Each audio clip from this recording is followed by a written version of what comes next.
We have an obligation to every last victim of this illegal aggression because all of this carnage has been done in our name.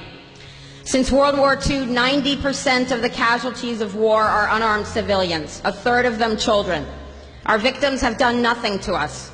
From Palestine to Afghanistan to Iraq to Somalia to wherever our next target may be, their murders are not collateral damage. They are the nature of modern warfare. They don't hate us because of our freedoms. They hate us because every day we are funding and committing crimes against humanity.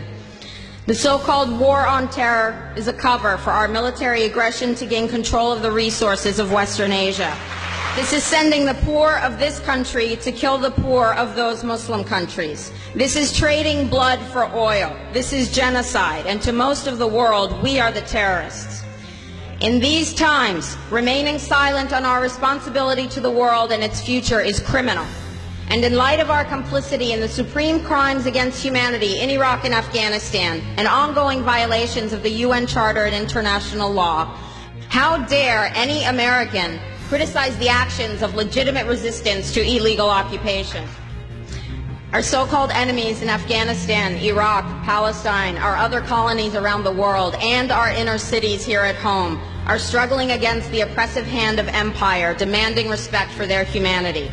They are labeled insurgents or terrorists for resisting rape and pillage by the white establishment, but they are our brothers and sisters in the struggle for justice. The civilians at the other end of our weapons don't have a choice, but American soldiers have choices. And while there may have been some doubt 5 years ago, today we know the truth. Our soldiers don't sacrifice for duty, honor, country. They sacrifice for Kellogg, Brown, and Root.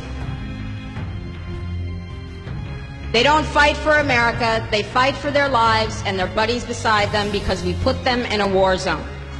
They're not defending our freedoms. They're laying the foundation for 14 permanent military bases to defend the freedoms of ExxonMobil and British Petroleum. They're not establishing democracy. They're establishing the basis for an economic occupation to continue after the military occupation has ended. Iraqi society today, thanks to American help, is defined by house raids, death squads, checkpoints, detentions, curfews, blood in the streets, and constant violence. We must dare to speak out in support of the Iraqi people who resist and endure the horrific existence we brought upon them through our bloodthirsty imperial crusade.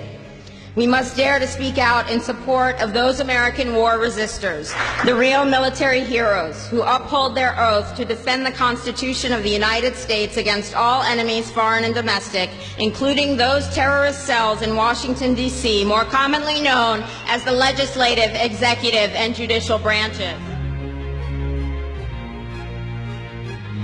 Frederick Douglass said, "Those who profess to favor freedom and yet depreciate agitation are people who want crops without plowing the ground. They want rain without thunder and lightning. They want the ocean without the roar of its many waters."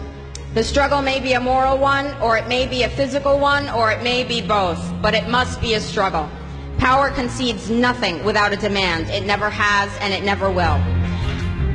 Every one of us must keep demanding, keep fighting, keep thundering, keep plowing, keep speaking, keep struggling until justice is served. No justice, no peace. No justice, no peace. No justice, no peace.